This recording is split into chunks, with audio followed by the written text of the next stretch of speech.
जर तुम्ही BSc first year किंवा सेकंड इयरला असाल तर तुम्हाला माहिती असेल की नॅशनल एज्युकेशन पॉलिसी म्हणजे NAP नुसार तुम्हाला मेजर आणि मायनर सब्जेक्ट चूज करायचे आहे आणि जर तुम्ही मॅथमॅटिक्स हा सब्जेक्ट मेजरमध्ये घेतला तर फायदा असा होतो की तुम्हाला करिअर ऑप्शन जास्त मिळतात. सोबतच तुम्हाला BScला असताना अशा बऱ्याचशा स्कॉलरशिप एक्झाम देता येतात की जेणेकरून तुम्ही MScला त्या स्कॉलरशिप तुम्हाला मिळेल आणि सोबत जर तुम्ही मायनरमध्ये कॉम्प्युटर सायन्स घेतला तर तुम्हाला मॅथ्स आणि कॉम्प्युटरचा जोड होतो आणि सोबतच हे सध्या कॉम्प्युटरचं युग असल्या कारणानं तुम्हाला त्या गोष्टीचा फायदा होईल.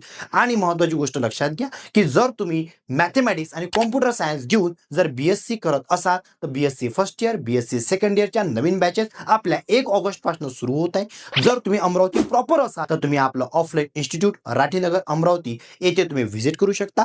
अदरवाईज जर तुम्हाला आपल्या बॅचेस लाईव्ह आणि रेकॉर्डेड व्हिडिओमध्ये पाहिजे असतील तर आपलं प्ले स्टोअरला ॲप आहे DK सर अकॅडमी नावाचं, ते तुम्ही डाउनलोड करा. त्यामध्ये तुम्हाला लाईव्ह आणि रेकॉर्डेड व्हिडिओ मिळतात म्हणजे ज्याचा यूज करून तुम्ही परीक्षेच्या वेळेवर त्याची रिव्हिजन करून चांगले मार्क घेऊ शकता. अधिक माहितीसाठी तुम्ही खालील दिलेल्या नंबरवर संपर्क करू शकता.